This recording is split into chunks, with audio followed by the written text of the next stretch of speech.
আসসালামু আলাইকুম এইচএসসি 26 ব্যাচের শিক্ষার্থীরা, আমাদের সিকিউ সিরিজের যথারীতি ধারাবাহিকতায় আমরা সিকিউ 2 পর্বে আজকে চলে আসছি।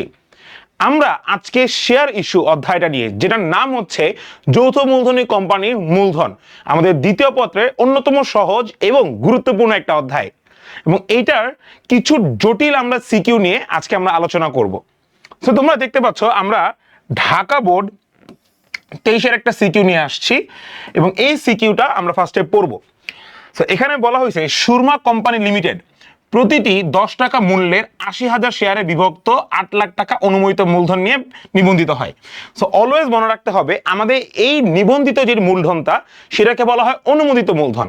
সো আমরা যখন ক খ গ বাদে ক আর খ এর ক্ষেত্রে আমার সাধারণত এই পার্টটুকুর কোনো বিশেষ কাজ থাকে না। সো এই পার্টটুকু আমরা এখানে স্কিপ করব। এরপর বলছে কোম্পানির 70,000 শেয়ার 10% অবহারে বাজারে বিক্রয় করার জন্য বিবরণপত্র ইস্যু করে, কিন্তু 60,000 শেয়ারের আবেদনপত্র পাওয়া যায়। ইস্যুকৃত শেয়ারগুলো যথারীতি বিলি করা হয়। কোম্পানির শেয়ার প্রতি 0.50 টাকা অবলেখকে কমিশন এবং শেয়ার প্রতি 0.25 টাকা করে ব্যাংক চার্জ প্রদান করে। সো আমার এখানে সবচেয়ে ইম্পর্টেন্ট যে পয়েন্টগুলো সেটা হচ্ছে আমার এখানে অবহার হচ্ছে 10%, তার মানে আমার যে লিখিত মূল্য ছিল 10 টাকা সেটা আমার কোনো ভ্যালু অ্যাড করতেছে না। আমরা লিখিত মূল্য এটা সেল করতে পারিনি, আমরা এটা অবহারে তার মানে কমায় সেল করছি।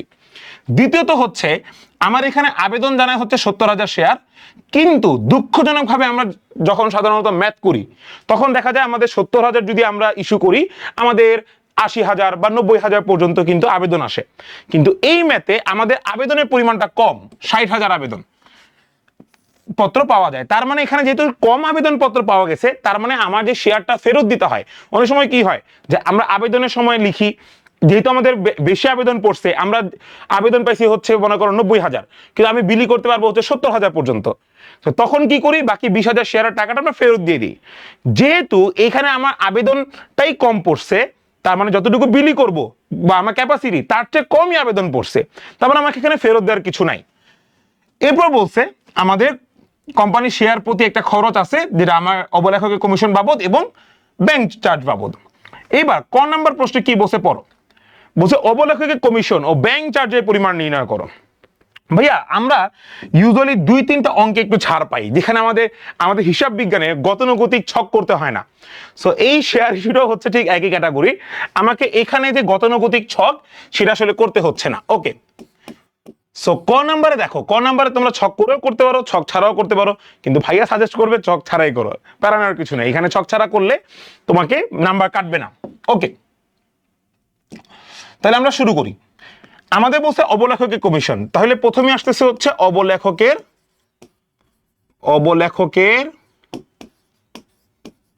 কমিশন। তাহলে অবলেখকের কমিশন ভাইয়া কত টাকা হচ্ছে দেখো, আমাকে বলছে অবলেখকের কমিশন হচ্ছে 0.50 টাকা, তাহলে অবলেখকের কমিশন হচ্ছে 0.50। এখন শেয়ার প্রতি বলছে, তাহলে কয়টা শেয়ারের জন্য হয়েছে, এখানে 2টা শেয়ারের সংখ্যা আমরা পাই, একটা হচ্ছে আমরা যতটুকু ইস্যু করব আর যতটুকু বিলি করব।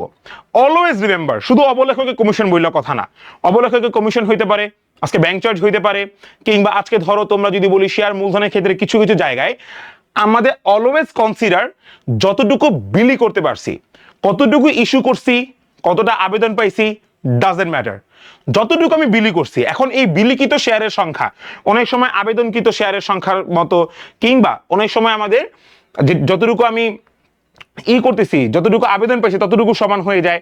সো ডাজেন্ট ম্যাটার, আমাদের মাথায় একটা জিনিসই থাকবে, সেটা হচ্ছে যতটুকু আমি বিলি করছি ঠিক ততটুকুর ওপর আমি অবলেখকের কমিশন এবং ব্যাংক চার্জ ধার্য করব। তাহলে আমি এখানে ভাইয়া 70,000 পর্যন্ত আমার ক্যাপাসিটি ছিল, আমি এখানে 60,000 শেয়ার আবেদন পাইছি, তার মানে কি 60,000 শেয়ার আমি ফুল দিয়ে দিব, ফুল বিলি করব। আমাকে 70,000 ক্যাপাসিটি ছিল, আমার তো বেশি আবেদন পড়া নাই যে আমার এখানে ফেরত যাবে, 70,000 ক্যাপাসিটি 60,000, তার মানে আমি ফুলটাই দিতে পারবো, আমার এখানে কোনো ইস্যু হবে না। তার মানে আমার এখানে বিলিকৃত শেয়ার হচ্ছে 60,000, আমাকে এখানে বিলিকৃত শেয়ার কত ভাইয়া 60,000। তাহলে আমি এখানে লিখবো হচ্ছে 60,000 ইন্টু 0.50, তাহলে 60,000 0.50 মানে কি অর্ধেক, তার মানে এখানে আমার অ্যামাউন্ট দাঁড়াচ্ছে 30,000 টাকা গেল। ওকে, এবার আমাকে বলছে হচ্ছে ব্যাংক চার্জ। তাইলে আমাদের এখানে ব্যাংক চার্জ এর পরিমাণ তুমি এখানে নিতে পারো অবলেখ কমিশনের পরিমাণ, ব্যাংক চার্জের পরিমাণ, ব্যাংক চার্জের পরিমাণ কত। তাহলে ব্যাংক চার্জ ভাই কত বলছে, ইন্টু 0.25। কতটুকু ভাইয়া, যতটুকু বিলি করতে পারছি। বিলি কতটুকু করছি, 60,000 শেয়ার। তাহলে এখানে 60,000 ইন্টু 0.25, তাহলে 60,000-এর অর্ধেক কত ছিল। ক্যালকুলেটর ইউজ করবা না ভাইয়া, এখন থেকে একটু চেষ্টা করো ক্যালকুলেটর অ্যাভয়েড করার, কারণ তোমরা যখন অ্যাডমিশনে যাবা দিন শেষে, অ্যাডমিশনে কিন্তু তুমি ক্যালকুলেটর ব্যবহার করতে পারবে না। তাই তোমাকে এখন থেকে কিছু জিনিস একটু টেকনিক্যালি চিন্তা করে তোমাকে ব্যাখ্যা করতে হবে। দেখো 60,000-এর হাফ কত, 30,000। তাহলে এবার 60,000-এর হাফ যেহেতু 30,000, তাহলে এই 30,000 0.25, তার মানে সেটারও আবার অর্ধেক, তাহলে কত হয়, 15,000। তাহলে আমার তোমরা চাইলে এখানে 2 যোগ করে দেখা দিতে পারো, টোটাল 45,000 টাকা। যদি আমাকে বলা হয় মোট পরিমাণ কত, তখন আমি 0 যোগ করে দেখাবো। যদি আমাকে বলা হয় মোট পরিমাণ না, অবলেখকে কমিশন ও ব্যাংক চার্জের পরিমাণ কত ইন্ডিভিজুয়াল, তাহলে আমি তখন ইন্ডিভিজুয়ালি করে ফেলবো। অথবা তুমি ক্যালকুলেটর করে দেখতে পারো 60,000 ইন্টু 0.25, 15,000 টাকাই আসবে। তো আমি আশা করি তোমাদের এই ক নাম্বারটা ক্লিয়ার।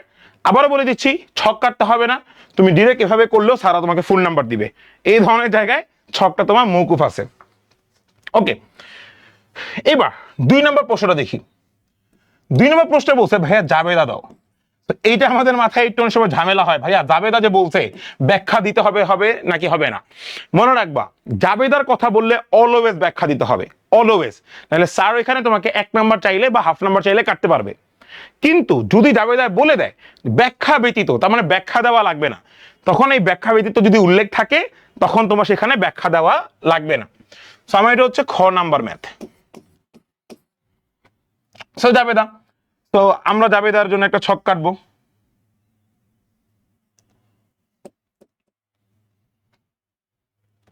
পাশাপাশি করে দিচ্ছি একটু ছোট ছোট করে, যাতে তোমাদের বুঝতে সুবিধা হয়, ঠিক আছে।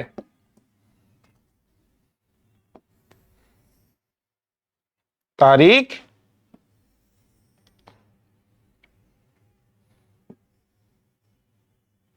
বিবরণ, এই মাঝখানে কি লিখে আমি মাঝে মধ্যে ভুলে যাই। সো ভুলে গেলে ভাইয়া আমরা কি টেকনিক শিখছিলাম, কি লিখবো, সূত্র। সূত্র লিখে দিলেই জিনিসটা পারফেক্ট। টাকা। সো এবার আমরা এখানে লিখি তারিখ, বিবরণ, সূত্র, ডেবিট এবং ক্রেডিট। ওকে, তাহলে এবার আসো আমরা তাহলে একটু ম্যাথে যাই।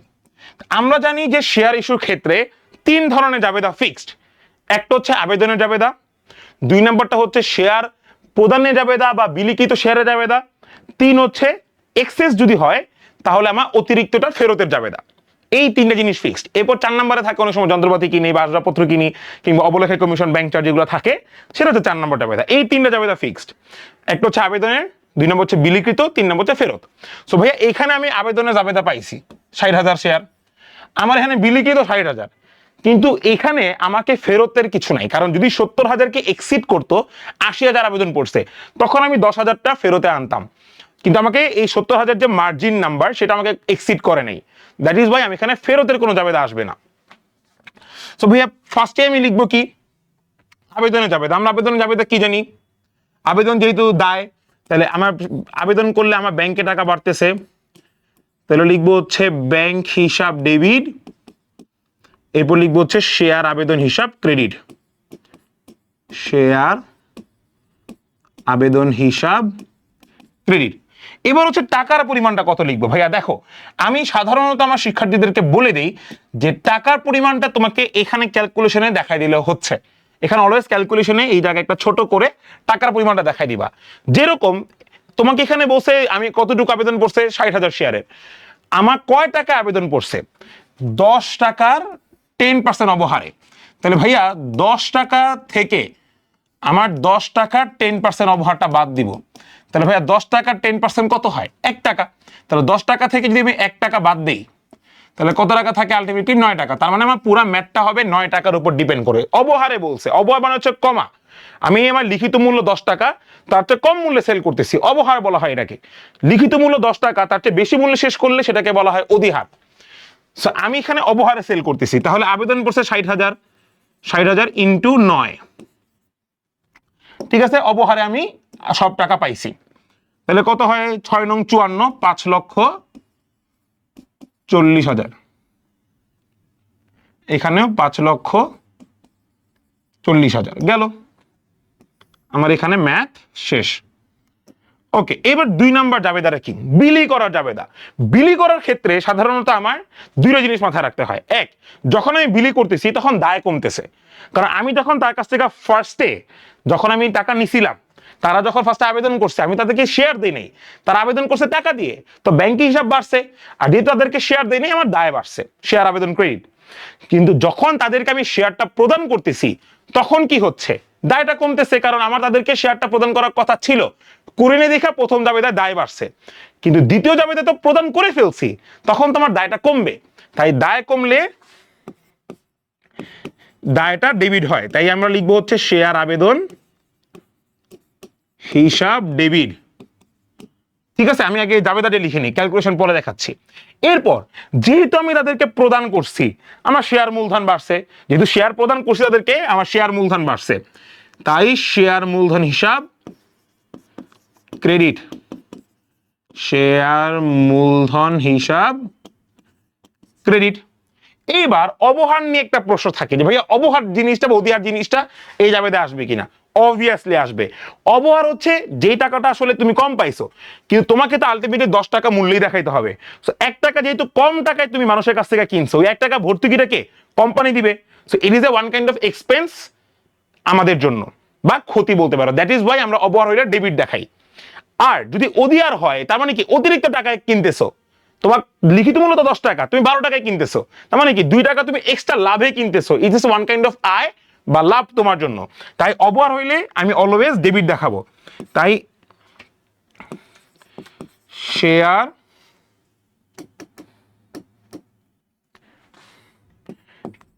শেয়ার অবহার হিসাব ডেবিট। এবার কাম টু দা পয়েন্ট, টাকার পরিমাণটা কত দেখাবো। দেখো, যখন আবেদন এই টাকাটা ফেরত দিচ্ছি, 60,000 আমি করতেছি ইন্টু 9, সবাইকে সেম টাকায় ওই অবহারের দরেই আমি দিচ্ছি। এরপর অবহার কয় টাকা হইতেছে ভাইয়া? 60,000 শেয়ারে অবহার কয় টাকা হচ্ছে? আমার লিখিত মূল্য ছিল 10 টাকা, আমি 9 টাকা আবেদন করছি, কিন্তু 1 টাকা তো অবহার ছিল, তাহলে অবহার বাবদ আমি 1 টাকা দেখাবো প্রতি শেয়ারে, তাহলে 1 ইন্টু 60,000। আর অ্যাকচুয়ালি যেটা বলতেছিলাম, লিখিত মূল্য যে 10 টাকা, অ্যাকচুয়াল ভ্যালুটা কত? অ্যাকচুয়াল ভ্যালুটা কিন্তু 10 টাকা, মূলধনের ভ্যালুটা কিন্তু 10 টাকা। তাই আমরা এখানে লিখবো 60,000 ইন্টু 10। সো এটা একটু মাথায় রাখতে হবে যে আবেদন আমি ততটুকুই দেখাবো যতটুকু আমি এখানে টাকার অ্যামাউন্ট, এখানে 9 টাকা লিখছি, আমি এখানে 9 টাকা লিখবো। আর যেহেতু অবহার বাবদ ধরছি, অবহার বাবদ কয় টাকা? প্রতি শেয়ারে 1 টাকা করে, এই 1 টাকা ধরছি। আর অ্যাকচুয়াল ভ্যালু কত? লিখিত মূল্য কত? 10 টাকা। সো আমি লিখিত মূল্য 10 টাকাই ধরছি শেয়ার মূলধন বাবদ। তাহলে 6 নং 54, এখানে 5,40,000 টাকা দেখাবো। অবহার বাবদ কয় টাকা দেখাবো? 60,000 ইন্টু 1, তার মানে 60,000। আর টোটাল শেয়ার মূলধন কত? 6 লাখ। সো এটা হচ্ছে আমাদের বিলিখিত জাবেদা। আমাদের ফেরতের কোনো জাবেদা কেন হবে না? কারণ ভাইয়া আমার এখানে ফেরতের হিসাবই নাই, আবেদনই কম পড়ছে, ফেরত করবো কেমনে? ওকে, এইটুকু আমরা বুঝতে পারছি, তাই না? এবার আসো আমরা ইয়েতে যাই, এই জাবেদাটায় যাই, সেটা হচ্ছে কোম্পানি শেয়ার প্রতি কমিশন এবং ব্যাংক চার্জ। ইউজুয়ালি ভাইয়া দেখবা সবাই অবলেখকে কমিশন এবং ব্যাংক চার্জ একসাথে জাবেদা দেখায়। It's a wrong concept. যত টেস্ট পেপার দেখবা, যত জায়গায় দেখবা, আল্লাহর রহমতে সবাই ভুলটা করে। ভুল না, ওভার স্মার্ট। বাট তোমরা এই যে হিসাব করবা না, তোমরা অবলেখকে কমিশন বাবদ আলাদা হিসাব দেখাবা এবং ব্যাংক চার্জ বাবদ আলাদা হিসাব দেখাবা। এখন আমি তাহলে জাবেদা দেখাই দিই। অবলেখক কমিশন কি? খরচ। তাহলে আমি লিখবো হচ্ছে অবলেখকের কমিশন হিসাব ডেবিট, অবলেখকের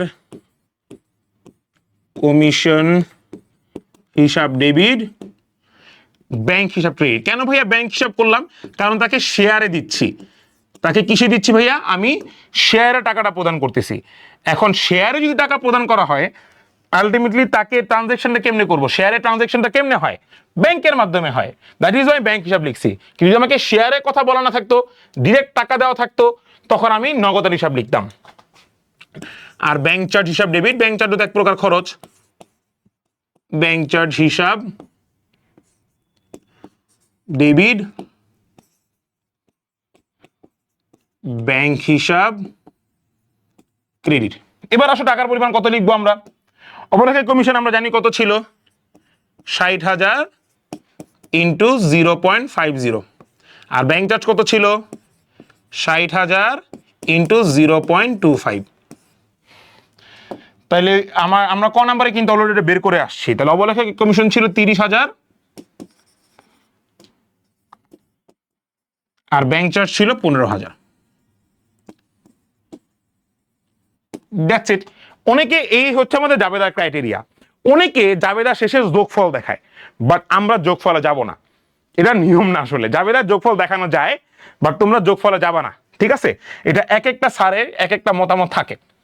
সো এই জাবেদাটা আমরা আশা করি বুঝছো। আমরা প্রথমে দিছি আবেদনের জন্য জাবেদা, এরপর দিছি বিলিখিতকরণের জন্য জাবেদা, কারণ আমাদের বিলির চেয়ে বেশি এখানে কিছু নাই, ঠিক আছে? এরপর হচ্ছে আমাদের যেহেতু ফেরত নাই, সেহেতু আমি ফেরতে জাবেদা দিই নাই। এরপর অবলেখকের কমিশন খরচ, ব্যাংক চার্জ খরচ, দ্যাটস ইট।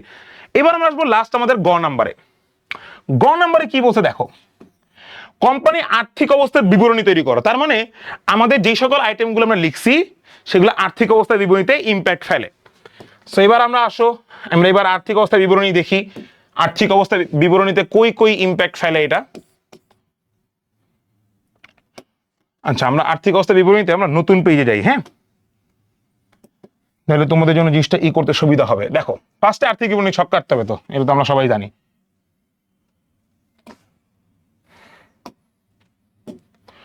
আর্থিক অবস্থা বিবরণীর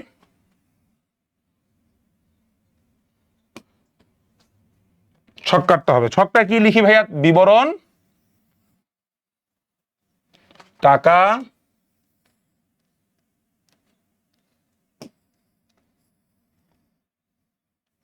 বিবরণ, টাকা টাকা টাকা।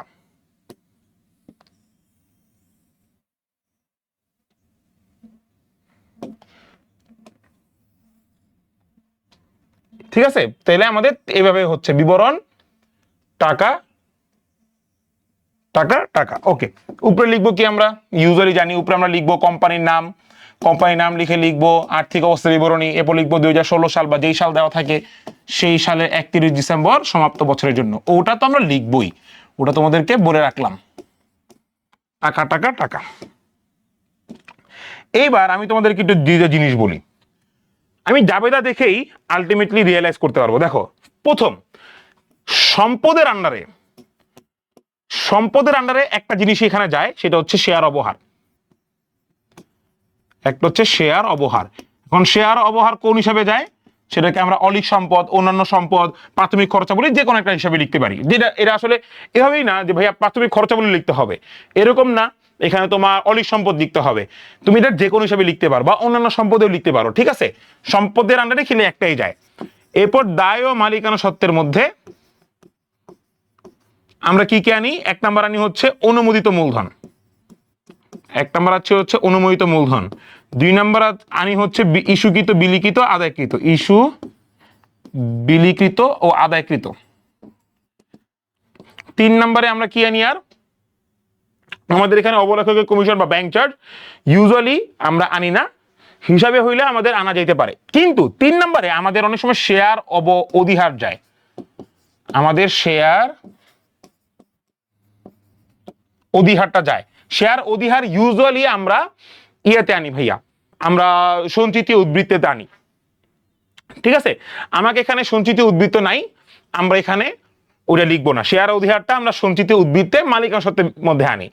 আর সম্পদের মধ্যে আমাদের এখানে শেয়ার অবহারটা যাচ্ছে। আমরা এইটুকু বুঝলাম। এবার আসো আমরা লিখে ফেলি।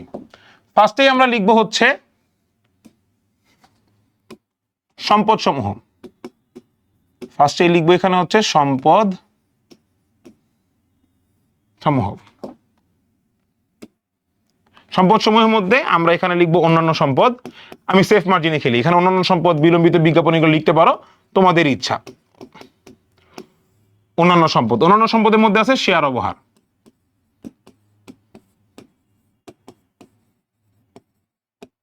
তাহলে শেয়ার অবহার আমার কত টাকা ছিল ভাইয়া? 15,000 টাকা। আচ্ছা এখানে লিখবো না, যেহেতু আমাদের একটা আইটেমই আছে, আমরা এখানে 15,000 টাকা লিখবো। ওকে, এরপর লিখে আমরা এটা ক্লোজ করে দিব। এরপর হচ্ছে আমাদের দায় ও মালিকানা সত্ত্ব হিসাব যাবে।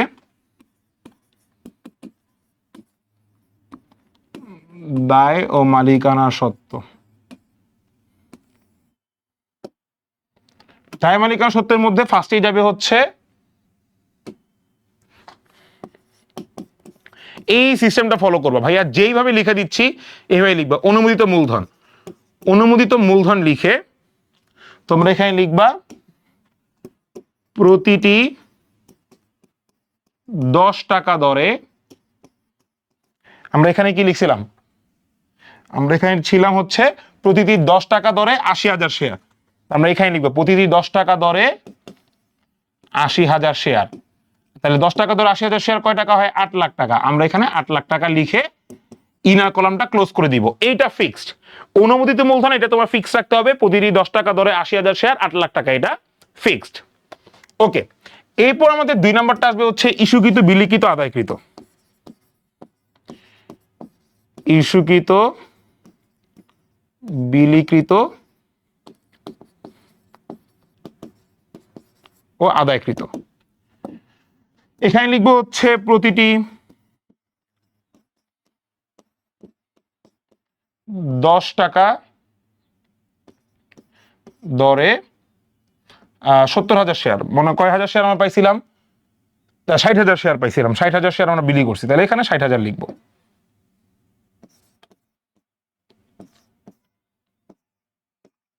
শেয়ার। এখানে কি আমরা 10 টাকা লিখবো? না ভাইয়া, এখানে আমরা লিখবো হচ্ছে প্রতিটি 9 টাকা দরে, যতটুকু টাকায় ইস্যু করছি, বিলি করছি, যতটুকু টাকায় বিলি করছি। আমি কি 10 টাকায় বিলি করছি? না, আমি অবহারে 9 টাকায় বিলি করছি। তাই 9 টাকা দরে 60,000 শেয়ার, 6 নং 54, তাইলে 5,40,000। সো এইটা হচ্ছে আমার এখানে ফিক্সড। তো এইটা হচ্ছে আমাদের ম্যাথ, আমাদের এখানে এই হিসাবগুলো যায়। তো এটাও মানে করানোর দুইটা রিজন হচ্ছে যে এই ধরনের ম্যাথে আমরা যদি একটু ফলো করি তাহলে তুমি দেখবা আমাদের সাধারণত 70,000 শেয়ার থাকে না, সাধারণত আমাদের এই 70,000 শেয়ারের বদলে অনেক সময় আমাদেরকে বলে আপনি 90,000 শেয়ারের আবেদন পেয়েছেন, তখন তুই এই বাকি 20,000 শেয়ারের জন্য ফেরতের একটা জাবেদা দিবা। ফেরতের জাবেদা কি? ব্যাংক হিসাব ক্রেডিট, শেয়ার আবেদন হিসাব ডেবিট। কিন্তু এখানে আবেদনই পড়ছে কম, তাই আমি এখানে শেয়ারে ফেরতের জন্য কোনো জাবেদা দিব না। ঠিক আছে, এইটুক আমি আশা করি সবাই বুঝতে পারছো। ওকে, আর অনেক সময় যদি অধিহার বলে তাহলে তো আমরা বাড়ায় লিখবো, অবহার বললে আমরা সেটা কমায় লিখবো। সো এইটা হচ্ছে আমাদের শেয়ার ইস্যু নিয়ে। আমি আশা করি এরপর তোমাদের এটা নিয়ে কোনো সমস্যা থাকবে না, থাকলে তোমরা অবশ্যই কমেন্ট করে জানাবা। এবং পরবর্তী আমাদের কালকে সিকিউ 3 আসতেছে, ঠিক একইভাবে নতুন কোনো চ্যাপ্টারে নতুন একটা টপিকে তোমাদের সিকিউ সলভ করাবো। এভাবেই আমাদের 50টা সিকিউ পর্যন্ত চলবে এবং তোমাদের এটা নোট আপলোড দিবে আমাদের গ্রুপে, আর আমাদের এইটা আমাদের পেজে থাকবে এবং আমাদের ইউটিউব চ্যানেলে আপলোড হয়ে যাবে, সেখান থেকে দেখে নিতে পারো। যে কোনো সমস্যায় ভাইয়াকে ডিরেক্ট কন্ট্যাক্ট করতে পারো, কোনো আপত্তি নাই। কিন্তু তোমাদের এইচএসসিতে একটা ভালো রেজাল্ট যাতে করতে পারো সেটা দায়িত্বটা আসলে আমাদের। সবাই ভালো থাকো, সুস্থ থাকো এবং দেখা হচ্ছে আমাদের পরবর্তী ভিডিওতে।